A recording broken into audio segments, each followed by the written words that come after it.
লাওখোৱা উন্নয়ন খণ্ডত পালন কৰা হয় ৭৩ সংখ্যক গণৰাজ্য দিৱসৰ পতাকা উত্তোলন কাৰ্যসূচী। পতাকা উত্তোলন কৰে খণ্ড উন্নয়ন বিষয়া আনিছ বেৰিয়াৰ লগতে আঞ্চলিক পঞ্চায়তৰ সভাপতি আবু বক্কৰ ছিদ্দিকে। সমান্তৰালকৈ শিঙিমাৰী আঞ্চলিক আমচুৱে পতাকা উত্তোলন কৰে কেন্দ্ৰীয় সহ সম্পাদক ৱাহিদুৰ ৰহমান আৰু আঞ্চলিক সভাপতি ৱাছিন আক্ৰামে। জুৰিয়াতো ৭৩ সংখ্যক গণৰাজ্য দিৱস পালন কৰা হয়। পতাকা উত্তোলন কৰে জুৰিয়া আৰক্ষী থানাৰ ভাৰপ্ৰাপ্ত বিষয়া আদিত বড়ুৱে। জুৰিয়াত পতাকা উত্তোলন কৰে আৰু উপস্থিত থাকে জুৰিয়াৰ সংবাদকৰ্মীসকলৰ লগতে জুৰিয়া প্ৰেছ ক্লাবৰ সভাপতি বাবুল শইকীয়াই। শিঙিমাৰী আমচুৰ তৰফৰ পৰা আমি আজি ৰাইজৰ যি সঁহাৰি আৰু ৰাইজ সকলো আমি একেলগত থাকি আজি শিঙিমাৰী ৰাইজক আমি ধন্যবাদ জনাওঁ। সেইকাৰণে আজি আমাৰ সংগঠন এটাৰ লগত ৰাইজ আজি ওলাই আহিছে। আমি ৰাইজৰ কামত গছপুলিখিনি আমি আজি লগাইছোঁ। কালিও আমি চৰকাৰী বা ৰাজহুৱা যিকোনো অনুষ্ঠানত আমি গছপুলি আমাৰ সংগঠনৰ তৰফৰ পৰা লগাই যাম আৰু সকলো আমাৰ লগত থাকিব। সিমানটোতেই মই সকলোকে পুনৰ আজি গণৰাজ্য দিৱস উপলক্ষে শুভেচ্ছা জনাই মই মোৰ চমু বক্তব্য ইমানতে সামৰণি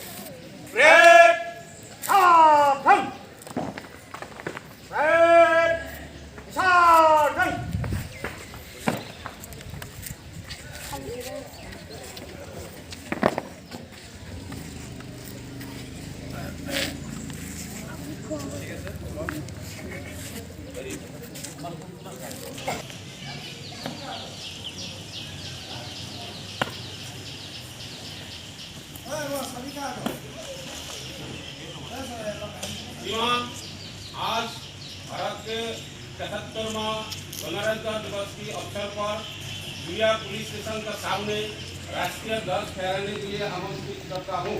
श्रीमान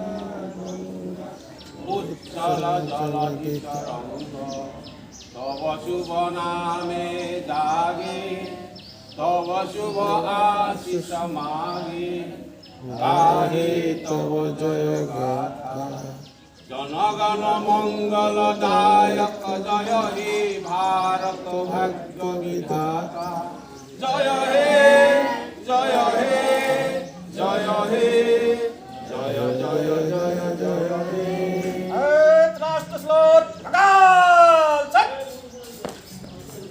Officers, जाएंगे के लिए कपड़े उतर। भारत माता के जय। भारत माता के जय।